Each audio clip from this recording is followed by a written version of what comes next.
నమస్కారం, welcome to I dream. ధర్మ మార్గం కార్యక్రమానికి స్వాగతం. నేను మీ విజిత.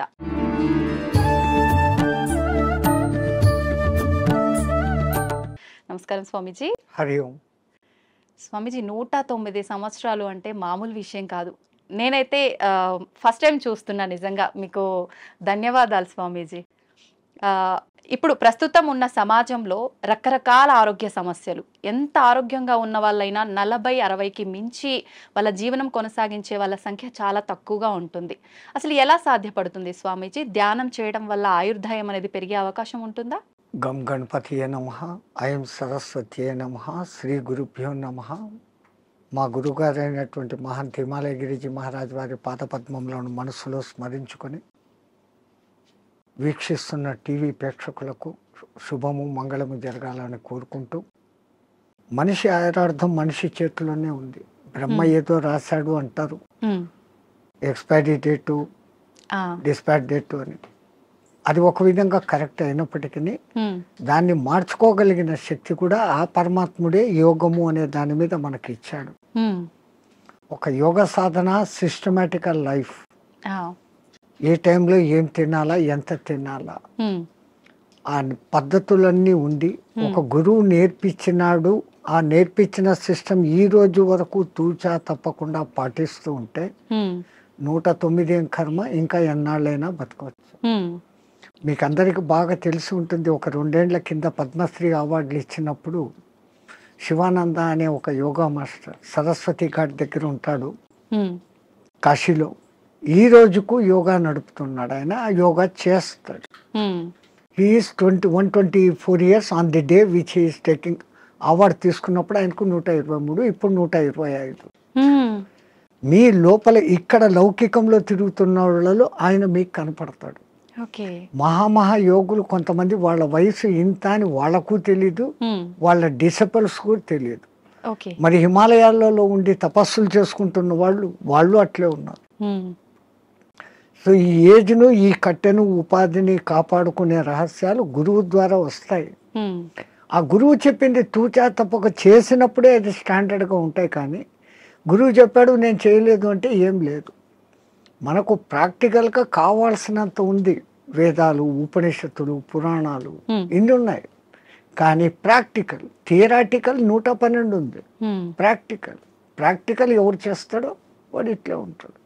ఓకే, అంటే ఇలా చేసిన వాళ్ళకి ఖచ్చితంగా సాధ్యపడుతుంది. ఎవరైనా బతికేది 120 ఏళ్ళ ఆయురార్థం అనేది పరమాత్ముడు ఇచ్చింది. మనంతకు మనమే ఒక 20 ఏళ్ళు పోగొట్టుకుంటున్నాం. ఎట్లా అంటే పెద్దవాళ్ళ దగ్గరికి పోయి మనం నమస్తే పెడితే ఆయన శతమానం భవతి అంటాడు. 120 ఏళ్ళు భవతి అనడం లేదు. అక్కడే 120 ఏళ్ళు పోయింది. ఈ ఉన్న 100 ఏళ్లలో 50 ఏళ్ళు నిద్ర, 15-16 ఏళ్ల వరకు ఏమీ తెలియని బాల్యం, 80-90 వచ్చినప్పటి నుంచి నట్టుబోల్ట్లు లూజ్ అయ్యి అదొక 10 ఏళ్ళు. 100 ఏళ్ళు బతికినా దాంట్లో వాడి నిజమైన బతుకు 15-20 ఏళ్ళు మాత్రమే. ఎవరికి నచ్చినట్టు మళ్ళీ దాంట్లో అక్కడికి యాత్రలు, ఇక్కడికి ప్రయాణాలు, ట్రాన్స్పోర్ట్, టీవీలు చూడాలు, సినిమాలకు పోవడాలు, ఆ గంటలంతా తీసేస్తే అది ఒక 5-6 గంటలు.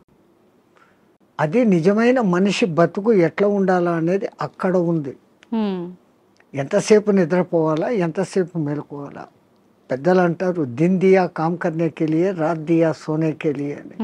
పగలు పని చేసుకునేకి ఇచ్చాడు, రాత్రి నిద్రపోయేకి ఇచ్చాడు. మనం ప్రకృతికి విరుద్ధంగా రాత్రి అంతా 11-12 వరకు మేల్కుంటున్నాం. సూర్యోదయాన్ని చూడకుండా సూర్యోదయం అయినాక లేస్తాం, అప్పుడు లేచి స్నానాలు చేస్తున్నాం. మన పూర్వీకులు మనకు చెప్పింది బ్రహ్మ ముహూర్త స్నానం, అది దేవతల స్నానం. సరే నీకు అది వీలు కాలేదు, 4:30కి చేయి ఋషుల స్నానం, 5:30కి చేయి మనుషుల స్నానం. సూర్యుడు బయటికి వచ్చినాక చేసే స్నానం రాక్షస స్నానం. అంత సిస్టమ్ ఎందుకు పెట్టినారు? Early to bed, early to get up. 9-10 బజేకు సోజావు, 9-10 గంటలకు నిద్రపోండి. 3 గంటల వరకు 5:30-6 గంటల నిద్ర ఒక మనిషికి అది చాలు, సరిపోతుంది. మనం అట్లా చేయడం లేదు. రాత్రి 11-12 వరకు మేల్కొని పొద్దున్న 7 గంటలకు లేస్తా ఉన్నాం. సో అక్కడ కొంచెం దెబ్బ. రెండవది తినే ఆహార పదార్థాలు.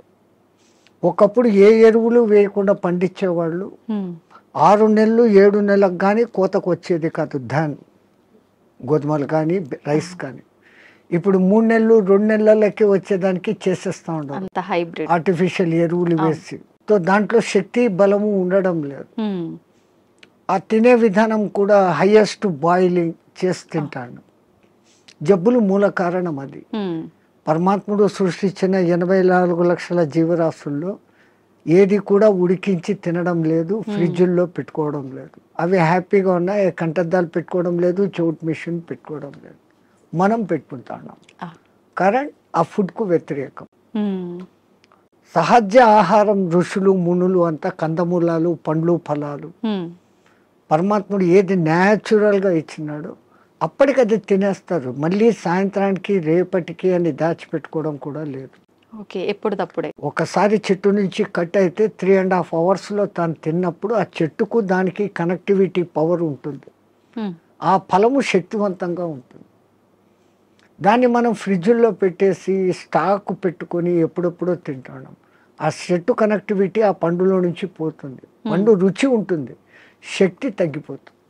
అయితే స్వామీజీ, ఇప్పుడు మీలాంటి యోగులకే సాధ్యపడుతుందా? ఇప్పుడు మీరు చెప్పినట్టుగా ఇలాంటి ఆహార నియమాలు పాటించి ధ్యానం పైన ఫోకస్ చేస్తే నార్మల్ మనుషులకు కూడా సాధ్యపడుతుందంటారా? ఎవరికైనా అమ్మ, పరమాత్ముడు 24 గంటలు టైం ఇచ్చాడు. 23 గంటలు మీ నిద్ర, మీ లౌకిక వ్యవహారాలు అన్నీ చూసుకోండి, ఎంజాయ్ చేయండి. మనిషి జన్మ ఎత్తే ఆనందించాల. ఫ్రెండ్స్తో, రిలేటివ్స్తో సినిమాలు ఎంజాయ్ చేయండి. బట్ 1 అవర్ నాది అనుకోండి. ఈ 1 అవర్లో ఒక half an hour body fitness ఎక్సర్సైజులు, ఒక్క 30 మినిట్స్ నేను ఎవరు అన్న ప్రశ్న వేసుకొని మీలోకి మీరు ప్రయాణం. అది ఆత్మధ్యానం అంటాం మేము. ఓకే, బయటికి గమ్మని కూర్చొని ఉంటాం. దానికి ఇంకా ఎన్నో పద్ధతులు ఉన్నాయి. ఒక విగ్రహాన్ని ఊహించుకుంటూ ఆ విగ్రహ మంత్రమే చదువుతూ భ్రమర కీటక న్యాయం అయిపోవడం ఒక విధానం. ఏది లేది నిరాకారాన్ని చూడాలా అనుకున్నప్పుడు ఆ నిరాకారాన్ని జ్యోతిగా భావించి చూడడం ఒక విధానం. ఆ జ్యోతి నాలోనే వెలుగుతుంది అనుకొని ఆ జ్యోతి దర్శనం కోసం తప్పిస్తూ తపన చేయటం ఒకటి. ఓకే, ఇట్లా విధానాలు వేరే వేరేగా ఉన్నాయి. మన ఋషులు మనకు 100 మార్గాలు చూపించారు. ఎవరికి ఏది అడాప్టబుల్లో, ఎవరికి ఏది సూటబుల్లో, ఎవరికి ఏది సులభంగా చేసుకోగల శక్తి ఉందో వాడు అది చేసుకుంటాడు. 3 to 3:45 దేవతల టైం. ఓకే, 3:45 to 4:45 ఋషుల టైం. 4:45 to 5:45 మానవుల టైం. ఓకే, ఆఫ్టర్ దట్ రాక్షసుల టైం అన్నట్టు. ఇప్పుడు ప్రతి ఒక్కరూ రాక్షసుల టైంలోనే అన్ని స్నానాలు. సూర్యోదయం అప్పుడు ఆ అరుణ కిరణాలు అని వస్తాయి కదా, దాంట్లో ఎన్నో రకాల మనకు ఆరోగ్యాన్ని, ఉత్తేజాన్ని కలిగించే వేవ్స్ ఉంటాయి. అల్ట్రావైలెట్, ఇన్ఫ్రారెడ్, ఎలక్ట్రోమాగ్నెటిక్, దానికి ఏమో ఇప్పుడు ఈ పేర్లన్నీ పెట్టారు. అప్పుడు సూర్యుని 7 వర్ణాలకు కలుపుకొని దాంట్లో తెలుపులో 7 వర్ణాలు ఉన్నాయని మన వాళ్ళు గుర్తించి చేస్తాను ఆ సాధన, వర్ణ సాధన. ఇప్పుడు అదే కలర్ థెరపీ అని మళ్ళీ బయటకు వచ్చింది. రంగు బాటళ్ళలో నీళ్లు పెట్టి సూర్యుడి దగ్గర పెట్టి బయట ఎండలో 7 రోజులు అట్లా పెట్టిన నీళ్లు తాగితే ఆ కలర్కు సంబంధించిన జబ్బు ఉన్న వాళ్ళకు క్యూర్ అవుతారు. ఒక్క సూర్యుడు ఆరోగ్య ప్రదాత అని మన వాళ్ళు చెప్పారు. దాంట్లో నుంచే ఇన్ని వస్తున్నాయి. ఇప్పుడు మన భూమి మీద పెరుగుతున్న మూలికలు అన్నీ పెరుగుతున్నాయంటే సూర్యుడు ఆధారం. నైట్ పూట తన సూర్యకిరణాలనే చంద్రుని మీదకి పంపించి అక్కడి నుంచి రిఫ్లెక్ట్ అయ్యి అదే ఔషధులకు శక్తిని ఇస్తున్నాడు సర్కిట్. ఓకే, సో అందుకే మన పూర్వీకులు గుర్తించి ఆరోగ్యం భాస్కరాది చేత అన్నారు. ఆరోగ్యం సూర్యుని చేతిలో ఉంది. ఓకే స్వామీజీ, ప్రాణాయామం ఇది చేసే వాళ్ళు ఎక్కువ కాలం జీవించే అవకాశం ఉంటుందంటారు కదా? 100%. పూర్వీకులు చెప్పిన లెక్క 21,600 రెస్పిరేషన్స్, 21,600 హంస జపం సాధారణంగా ఎవడో చేసేస్తాను ఇన్వాలంటరీ. అప్పుడు ఆ ఊపిరితిత్తులు ఇంతే పని చేస్తుంది. ఇట్లా తీసుకుంటున్నాం, ఇట్లా వదిలేస్తున్నాం. పరమాత్ముడు మనకు ఊపిరితిత్తులు ఇంత పని చేసేకి ఇచ్చాడు. దాంట్లో 10th కాదు కదా, 1% కూడా మనం చేయడం లేదు. తీసుకుంటున్నాం, వదులుతున్నాం. తీసుకున్న గాలిని యూటిలైజ్ చేసుకోవడం లేదు, ఉపయోగించుకోవడం. ఆ దానికి ప్రత్యేకంగా ఈ పూరక కుంభక రేచకాలు అనే ప్రాణాయామ వ్యవస్థ పెద్దవాళ్ళు పెట్టారు. ఓకే. సంపూర్ణంగా ఊపిరితిత్తులు నిండేంతగా దీర్ఘంగా శ్వాస తీసుకొని ముక్కులు మూసేస్తాం. ఓకే. ఆ తర్వాత బలవంతంగా ఆ గాలిని మింగుతున్న ఫీలింగ్ చేసి కడుపులో కూడా గాలి పోతోంది అని చెప్పి మళ్ళీ ఒకసారి ముక్కులు ఓపెన్ చేసి ఇంకొంచెం తీసుకుంటాం.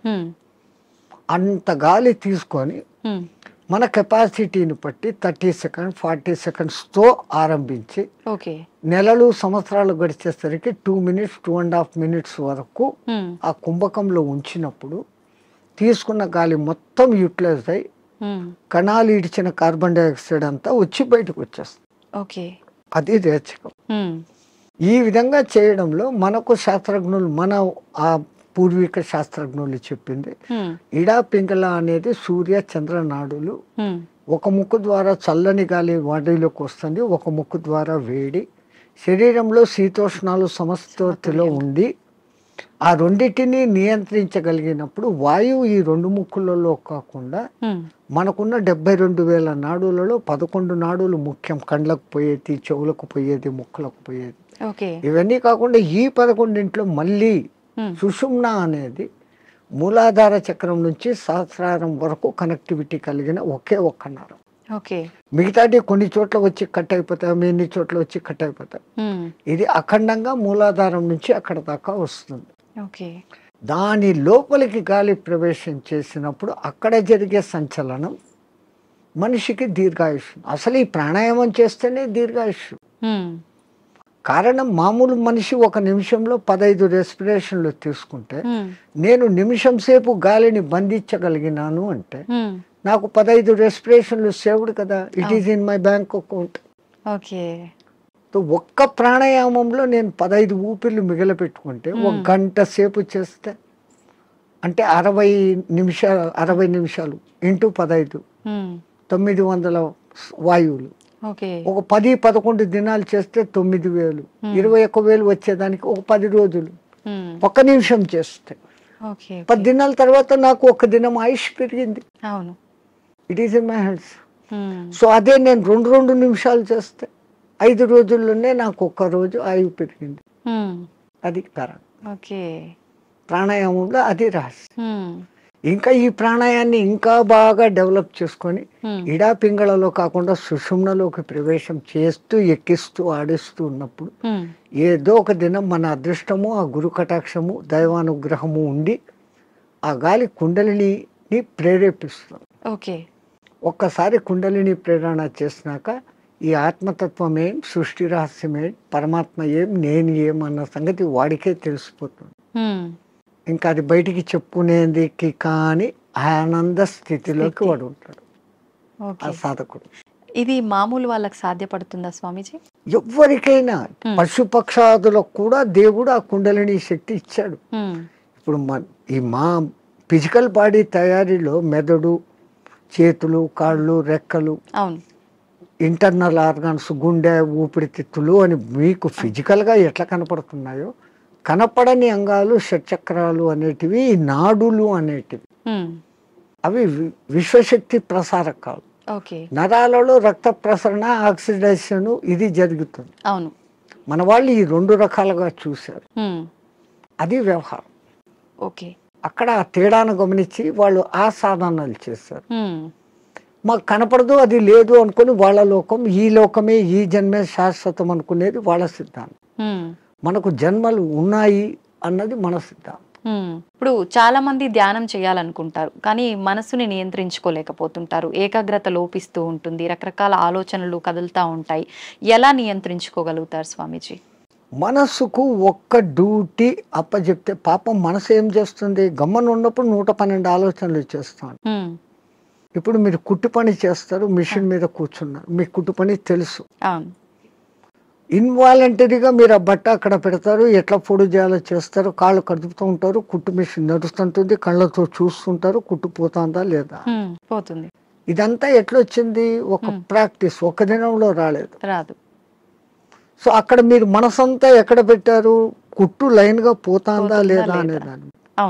ఇంకోటి ముగ్గులు వేస్తారు బయట మీరు, 5 చుక్కలు ఇట్లా పెట్టాలా, 3 ఇట్లా పెట్టాలా ప్లాన్. అవును. ఈ ఒక్క లైన్తో అన్నిటినీ ఇట్ట తిప్పి తిప్పి ఇక్కడికి తీసుకొని వస్తారు. అవును. మీ ఆంధ్రాలో రథం ముగ్గు అని వేస్తారు, ఉమ్. అన్ని చుక్కలను ఒక్క లైన్తో కలుపుతారు. సో అక్కడ వాళ్ళ కాన్సన్ట్రేషన్ అంతా ఎక్కడుంది, నేర్చుకున్నప్పటి నుంచి ఎట్ట తిప్పారు, కళ్ళు అట్ట పోతుంటాయి, చెయ్యి అట్ట వెళ్ళిపోతూ ఉంటుంది. అవును. సో ఈ కాన్సన్ట్రేషన్ మీరు అక్కడ పెట్టారు. అట్లే మనం ఒక్క దాని మీద కాన్సన్ట్రేషన్ పెట్టినప్పుడు మనసు ఆ టైంలో మీకు రెండో ఆలోచన ఏముంది, ముగ్గు వేస్తున్నప్పుడు మా మామ అట్లా అన్నాడు, మా కొడుకు ఇక్కడ పోయినాడు, ఇవన్నీ ఆ టైంలో లేదు. టిఫిన్ చేయాలా, అది నథింగ్. సో అక్కడ ఐడియల్ అయిపోయింది. సో ఒక్క పర్టికులర్ డ్యూటీ మనసుకు అప్పచెప్పతే ఆ మనసు అదే చేస్తూ ఉంటుంది. ఓకే. అందుకే మన పూర్వీకులు ఒక తమాషా ఎగ్జాంపుల్ చెప్తారు. ఎవరో ఒక ఆయన తపస్సు చేశాడు, దేవుడు ప్రత్యక్షమైతే నా అన్ని పనులు చూసుకునేదానికి ఒక సెక్రటరీని నాకు అపాయింట్ చేయి. వాడు దేవుడే ప్రత్యక్షమైతే వాడు ఇట్లాంటి వరం అడిగాడు, అది కూడా నేను చెప్పంగానే చేసేయాలా అన్నాడు. డేంజర్ రా, నువ్వు ఎప్పుడు దానికి పనులు చెప్పలేవు, అది పనులు చెప్పకపోతే నీకే తినేస్తుంది అన్న. నో ప్రాబ్లం, నేను ఎప్పుడు పనులు చెప్తాను దానికి అన్నా. ఆ దెయ్యం ప్రత్యక్షమైంది, నాకు ఒక 6 అంతస్తులు బిల్డింగ్ కట్టు అన్నాడు. 6 అంతస్తులు బిల్డింగ్ కట్టేదానికి 2-3 ఏళ్ళు అవుతుందని వీడు అనుకున్నాడు. అది పట్టు అనింది, బిల్డింగ్ తయారైపోయింది. మహారాజ్ ఇంకేం పని అనింది, కుక్కర్ కావాలా, ఫ్రిడ్జ్ కావాలా, బెడ్ కావాలా, ఏసీ కావాలా, వీడు ఇట్లా అడుగుతున్నాడు, అక్కడక్కడ అన్ని వచ్చేస్తాను. ఇంక ఏం అడిగేదానికి లేకుండా పోయింది. ఇంకా దానికి పని చెప్పకపోతే వీడి పని పడుతుంది అంతే. అప్పుడు వాడు గురువు దగ్గరికి పోయినాడు, మహారాజ్ బుద్ధి లేక నేను ఇట్లాంటి వరం అడిగినాను, ఇది ఇట్లా చేస్తుంది అనుకోలేదు, what am I to do, క్యా కర్నా మై, అరే ఉస్ బూత్ కో ఇతర లేకే, ఆ దేయాన్ని ఎక్కడికి తా అన్నాడు. అది వచ్చింది, మా గురువు చెప్పిన పని చెయ్యను, దానికి కమాండ్ అన్నా. అది ఇంకోటి మాట, వీడి మాట వినాలి కదా. అవును. వీడు చెప్పినాడు, మా గురువు చెప్పినట్టు చేయన్నాడు. ఓకే మహారాజ్, గురు మహారాజ్ ఏం చేయమంటారు. అక్కడ ఒక తాటి చెట్టు ఉండేది, దాన్ని ఎక్కువ దిగు అన్నాడు. అది ఈ రోజుకు ఎక్కి దిగుతానే ఉంది.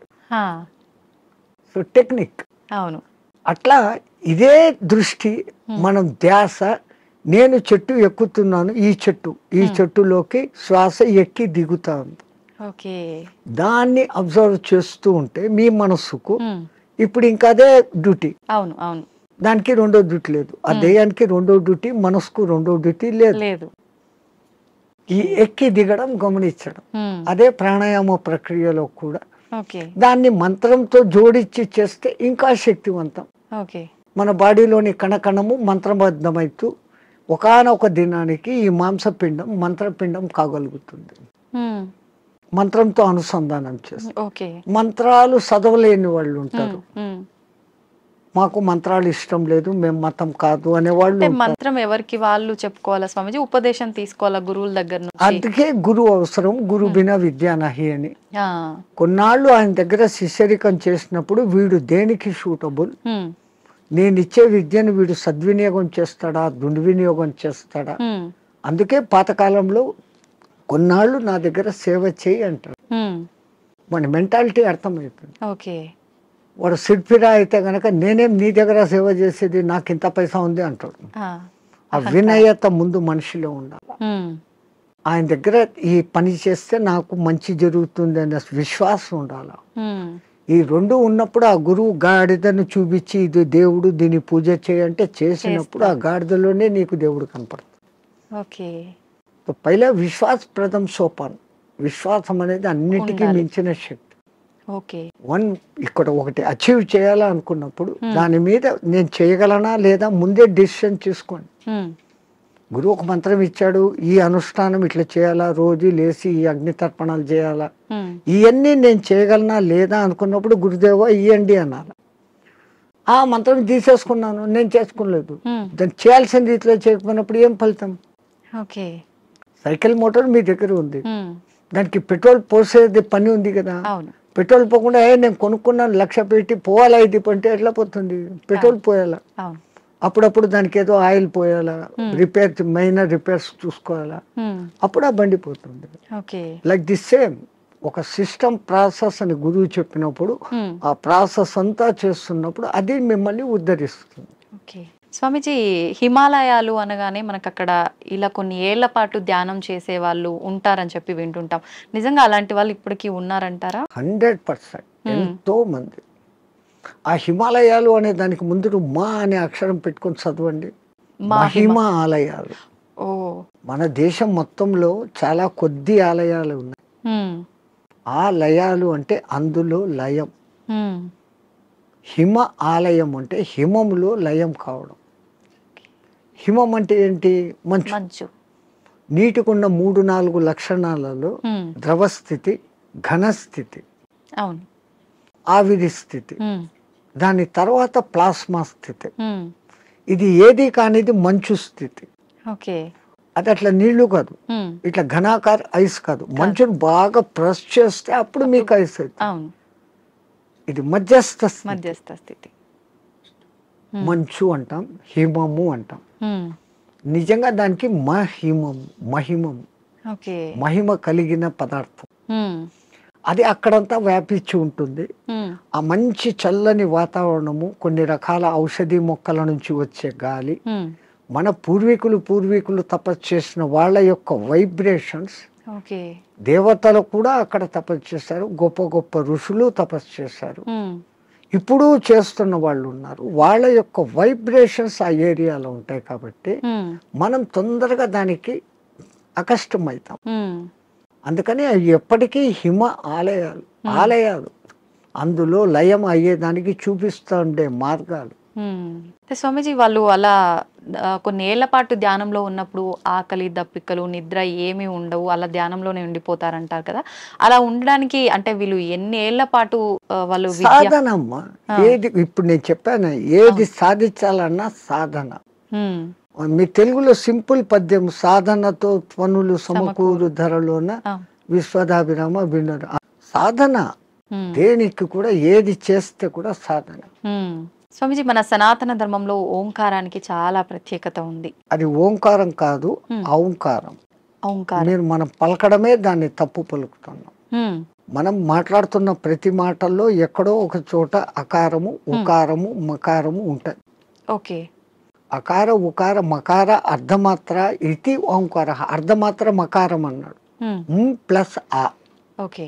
అర్ధమాత్ర అంటే ఔం అని ఉచ్చరించినప్పుడు అకారము ఉకారము రెండూ పలకబడి ఓంకారం దీర్ఘమవుతుంది.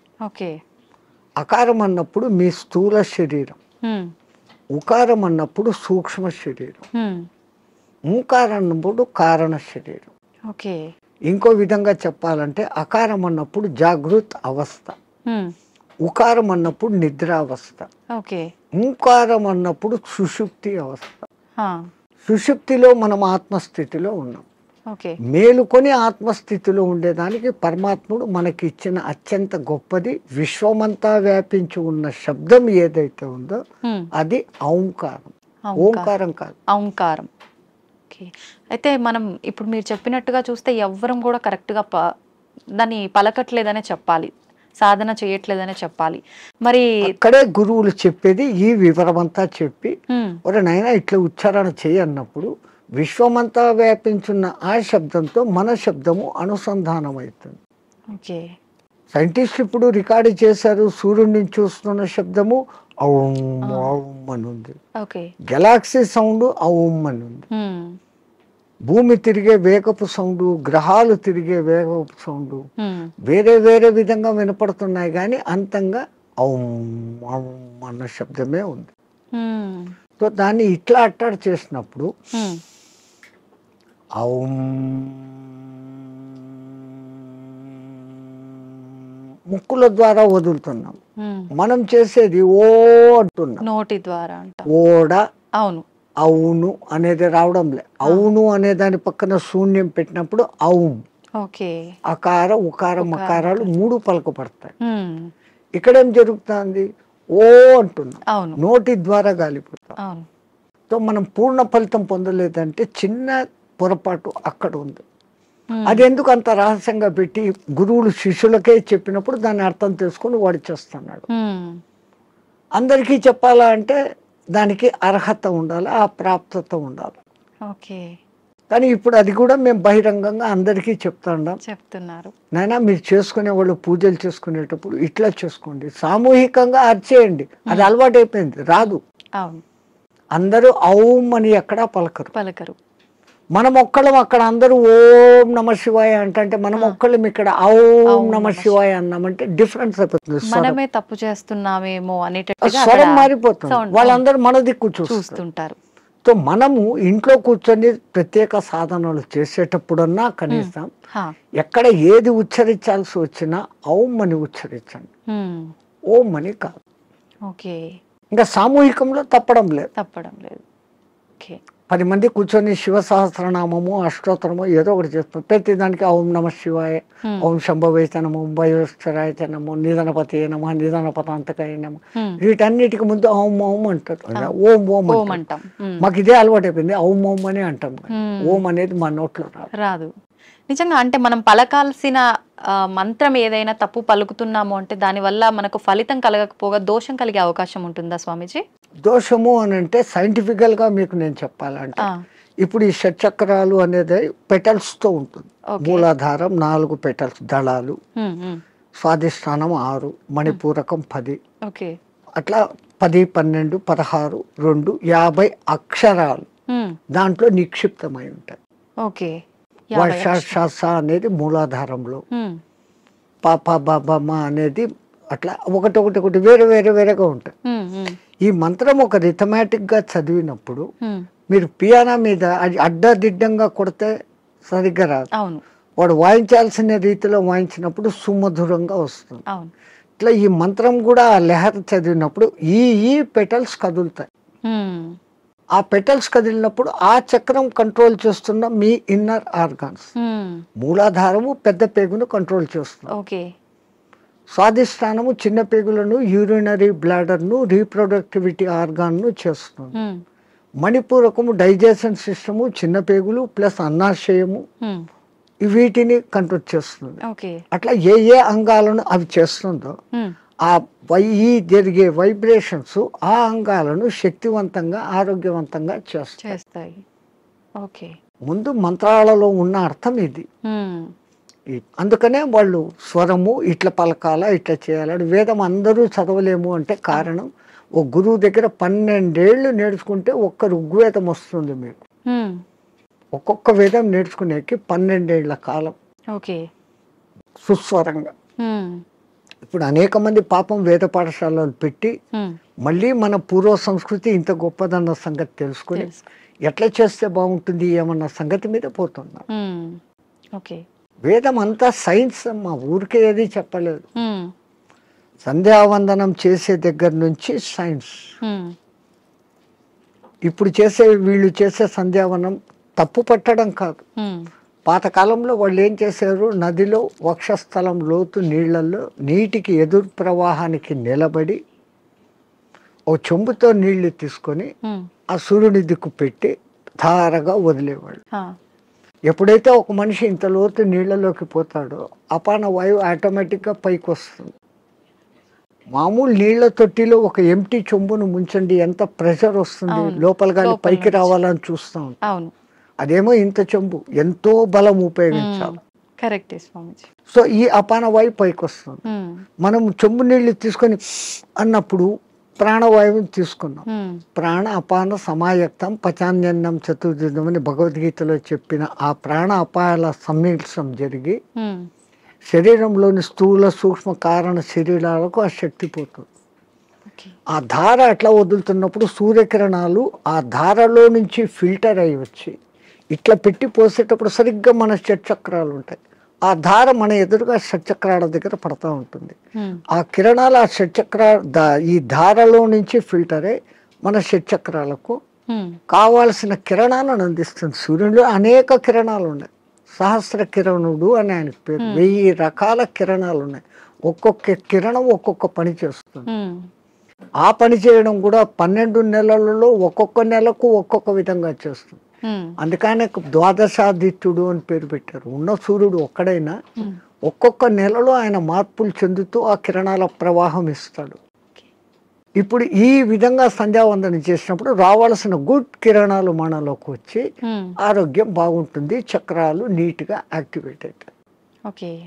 అసలు గాయత్రి మంత్రం 24 అక్షరాలు చదివినప్పుడు మన 24 తత్వాలు శుద్ధీకరణ. అవన్నీ వైబ్రేషన్ వర్డ్స్. ఓకే. శబ్దం వైబ్రేషన్ క్రియేట్ చేస్తుంది. పెద్ద పెద్ద సైంటిస్టులు ఇప్పుడు నిరూపణ చేస్తున్నారు. పలకాల్సిన రీతిలో ఓంకారం పలుకుతే అది దూరంగా స్క్రీన్ మీద మీకు గొప్ప శ్రీచక్ర యంత్రాన్ని చూపించింది. ప్రూవ్డ్. ఓకే. ఇంకొన్ని మంత్రాలు చదివినప్పుడు ఇంకొన్ని డిజైన్లు వచ్చినాయి. అవన్నీ ఏది మన పూర్వీకులు యంత్రాలు అని గీస్తారే, ఈ గ్రహానికి ఇట్లా గీయాలి, ఇట్లా పెట్టాలి, ఇంత చకోరాలు, ఇంత వృత్తాలు అని. అదంతా ఏమంటే ఇది శబ్దశాస్త్రము, రేఖాశాస్త్రాన్ని అనుసంధానం చేసి వాళ్ళ శబ్దోత్పత్తి ఈ వైబ్రేషన్స్ ఇట్లా క్రియేట్ అవుతాయని వాళ్ళకి తెలుసు. ఓకే. అందుకని ఆ రిథీమ్గా పలికినప్పుడు ఆ ఫలితాలు వస్తాయి. స్వామిజీ, నేనే గాయత్రి మంత్రంకి సంబంధించి అడుగుదాం అనుకున్నా, మీరే ఆ టాపిక్ తీసుకొచ్చారు.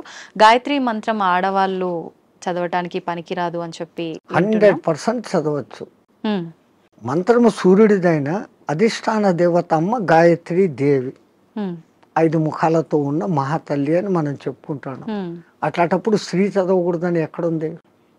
ఇదే విషయమై పండిత శ్రీరామ శర్మ అనే మహానుభావుడు, ఆయన ఉత్తరప్రదేశ్లో ఉండేవాడు, 24 ఏళ్ళు సంవత్సరానికి 24 లక్షల గాయత్రిని చేస్తూ ఉపాసన చేస్తే ఆయనకు ఆ తల్లి తాను ఉన్న ప్రదేశం, విశ్వామిత్రుడు తపస్సు చేసుకున్న ప్రదేశాన్ని చూపిస్తే అక్కడ పోయి ఈ అఖండ జ్యోతిని పెట్టి నిత్యము గాయత్రి యజ్ఞాలు చేస్తూ ఆడవాళ్లకు యజ్ఞోపవీతాలు వేస్తూ గాయత్రి ఉపదేశం చేసేవాడు. అప్పుడు కొంతమంది ఉత్తరప్రదేశ్ బ్రాహ్మణ్స్ ఆయన మీద కోర్టులో కేసేసినారు. నువ్వు వేదాన్ని భ్రష్టు పట్టిస్తున్నావు, మా సదాచారాన్ని భ్రష్టు పట్టిస్తున్నావు, వేదాలు గాయత్రి మంత్రం చదవకూడదు. ఆయన కోర్టులో ఒకటే మాట అన్నాడు, అయ్యా మీరు వేదాలు ఉపనిషత్తులు అన్నీ చదివారంటారు కదా, ఎక్కడైనా ఒక్క శ్లోకము స్త్రీకి గాయత్రి ఉపదేశం చేయకూడదు అని రాసి ఉంటే, పలానా ఋషి చెప్పాడు, పలానా దేవత చెప్పాడు అనే కోటింగ్ ఒక్కటి ఉంటే నాకు ఇవ్వండి, నా బ్రాహ్మణత్వాన్ని, నా సంస్థను మూసేస్తా, నా బ్రాహ్మణత్వాన్ని వదులుకొని జనేవి తీసేస్తాను అన్నాడు. వీళ్ళు 3 నెలలు తల కింద కాళ్ళు పైన పెట్టి ఎతికారు, లేదు. ఎందుకు స్త్రీకి లేదు అన్నారంటే ఆమెకు కుటుంబ బాధ్యతలు ఎక్కువ, ఈ మాసికంలో వాళ్ళకు ఈ పీరియడ్ కొంచెం ఇబ్బందికరంగా ఉంటుంది. అప్పుడు ఆ అనుష్ఠానం ప్రకారం కనీసం న్యాయంగా గాయత్రి చేయాలంటే 24 ముద్రలు వేస్తూ, ఒక్కొక్క ముద్ర వేస్తూ ఒక్కొక్కసారి గాయత్రి 24 అక్షర గాయత్రిలన్నా చేయాలి. మళ్ళీ దాంట్లో 3 రకాలు ఉన్నాయి. ఒక్క గాయత్రి త్రిపద 8 అక్షరాలతో ఉండాలి. అది అనుష్టుప్ ఛందస్సు అని ఇంకోటి ఉంది, 32 అక్షరాలు, అది 4 పాదాలు ఉంటుంది, అది కూడా 8వ అక్షరాలుగానే వస్తుంది. అదంతా ఒక రహస్యం. మళ్ళా నవార్ణవ గాయత్రి అని ఒకటి ఉంది, అది చేయాలంటే అమ్మవారి నవార్ణవం అనే పూజలు ఎట్లా చేస్తామో దాంట్లో 9 ఔంకారాలు వస్తాయి. అవి ఎట్ట పట్టాలా, ఏది చేయకూడదు, అది బహిర్గతం చేయని విద్య. గాయత్రి అంటేనే రహస్యం అంటారు. కానీ ఆ మహానుభావుడు అది అందరికీ అర్హత కలిగించాడు. కుల మత భేదం లేదు, ఎందుకంటే అది మంత్రం సూర్య మంత్రం. ఆ పండిత శ్రీరామ శర్మకు కుడి భుజంగా ఉన్నవారే రామకృష్ణ మహానుభావుడు, ఆయన కూడా ఇదే చేశాడు. ఆ గాయత్రి దీని మూలంగా ఆ మహానుభావుడు అంత శక్తిమంతుడే. పండిత శ్రీరామ శర్మకు తగిన శిష్యుడు అని పేరు తెచ్చుకున్నాడు. ఆ మహానుభావుడే చేరదీసి బాగా దగ్గరుండి చేసిన వాడే మీకు ఇప్పుడు బాగా ప్రసిద్ధుడైన మారెళ్ళ రవిశాస్త్రి. ఆ పరంపర అట్లా వస్తుంది.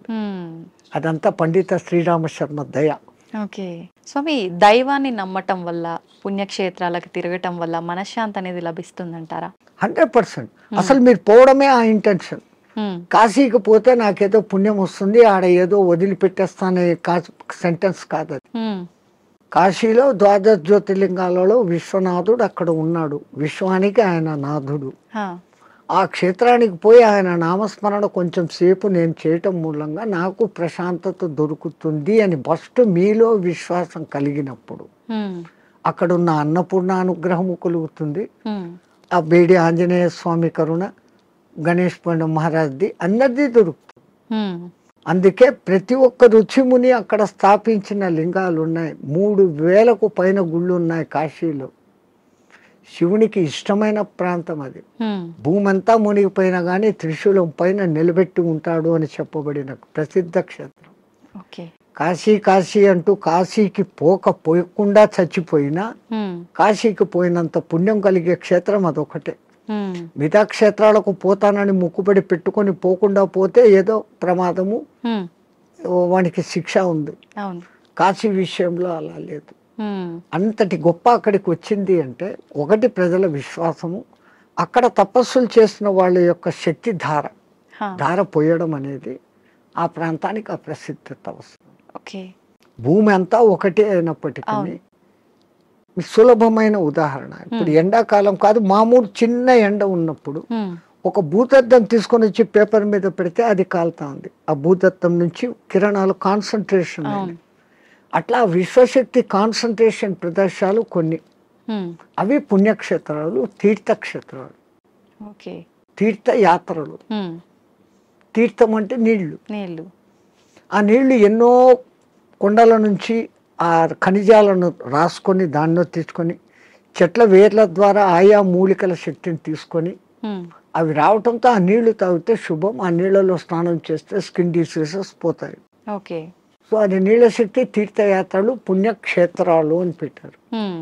స్వామి, ఇందాక మీరు స్టార్టింగ్లో అన్నారు కదా, చాలా మంది అంటుంటారు కాశీకి వెళ్ళినప్పుడు మనం ఏదో ఒకటి నచ్చింది వదిలిపెట్టి రావాలి అని చెప్పి చాలా మంది నమ్ముతుంటారు. అసలు నిజంగా ఎవరికి నచ్చిన దాన్ని వాళ్ళు వదిలేసి రావాలా? అసలు వదిలేయాల్సిన ఏంటి? అవును, నేను ఇట్లే చెప్తే ఒక ఆయన నాతో అన్నాడు, అవును స్వామి మీరు చెప్పినట్లే ఖచ్చితంగా వదిలిపెడతాను. మా నానమ్మ మా ఇంట్లో ఉంది, ఆమెను తీసుకెళ్తా కాశీకి, ఆమెను వదిలేస్తాను అన్నాడు. అది కాదు, మనకు అత్యంత ఇష్టము ప్రేమ కలిగిన పదార్థము తినేది కావచ్చు, మనం 24 గంటలు దాన్ని చూసి ఆనందించే వస్తువు, కానీ దాన్ని అక్కడ వదిలేసి ఇంకా దాన్ని తలుచుకోకుండా ఉండగలమంటే మన మనస్సు మీద మనం నియంత్రణ సాధించడం. మైసూర్ పాకు మీరు అక్కడ వదిలి వచ్చారమ్మా, మీకు బాగా ఇష్టం. ఇక్కడికి వచ్చిన 10వ రోజు 12వ రోజు ఎవడో పార్టీ పెట్టాడు, ఆడ మైసూర్ పాకు చూడంగానే ఈ కళ్ళు మీకు ఆర్డర్ ఇస్తుంది, ముక్కు ఆ మైసూర్ పాకను పట్టేస్తుంది, నాలుక నీళ్లు ఉరుతాయి. నేను కాశీలో వదిన నోర్మోయ్ నేను తినాను అంటే మీ మీద మీకు మెల్లగా కమాండ్ వచ్చింది, కనీసం ఆ భయంతోనన్నా. అట్లా కాశీలో వదలడం మూలంగా మీలో ఆత్మస్థైర్యత అనేది పెరుగుతుంది. అది బ్యాక్ రీజన్. కానీ ఏదో ఒక రీజన్, చాలా మంది రకరకాలుగా అనుకున్నా కూడా దాన్ని అయితే నమ్ముతూ వస్తున్నారు ఇప్పటికీ. వెనకల కారణం ఇది అని మీకు తెలుసుకోవడం. అవును, అక్కడ మీకు ఆత్మస్థిరత, ధైర్యము అనేది పెరుగుతుంది. Self confidence, I can able to do this without that. అది లేకుండా నేను ఉండలేను అన్న వాళ్ళు, అది లేకుండా ఎదురుగా కనపడుతూ కూడా అది లేకుండా ఉండగలిగిన స్థితి అంటే మీలో ఎంతటి స్టెబిలిటీ వచ్చినట్లు. అది ఆత్మస్థైర్యం. మన పూర్వీకులు ఏది చేసినా అంత ఆలోచనతో. నీలో ఆత్మశక్తి పెరగాలంటే నీకు అత్యంతగా ఇష్టమైంది అక్కడ వదలాలి. ఎందుకంటే ఆ కాలంలో కాశీ యాత్ర జీవితంలో ఒక్కసారి. అవును, ఆ 1000 కిలోమీటర్లు నడిచిపోయి మళ్ళీ వెనక్కి వస్తాడు. కాటికి పోయినవాడు కాశీ, అదేమో సామెత ఉంది మీ దాంట్లో, కాశీకి పోయినవాడు కాటికి పోయినవాడు ఒకటి అని. అవును, మళ్ళీ తిరిగి రారు అని చెప్పి. ఆ కాలం అట్లుంది, అడవులలో పోవాలి, దారిలో జంతువులు, వాతావరణం మారిపోవచ్చు. అవును, ఇన్నిటినీ తట్టుకొని అక్కడికి పోయి మళ్ళీ రాగలిగినాడంటే వాడు దేవునిగా పూజించేవాడు. రెండవది, వాడు వచ్చేటప్పటికి అక్కడ కాశీలో నేను పలానా వదిలేసి వచ్చాను మోనుకున్నాను అన్నప్పుడు వాళ్ళలో ఇక్కడ ఆత్మశక్తి పెరిగి వాడు ఇక్కడ ఎవరికి ఏ మంచి మాట చెప్పినా అది జరిగిపోతుంది, వాక్ శుద్ధి వస్తుంది. So when you develop your confidence you can able to do anything. So to develop your confidence అక్కడ పోయినాక ఒకటి వదిలిన వాళ్ళు బెనిఫిట్ పొందుతారు.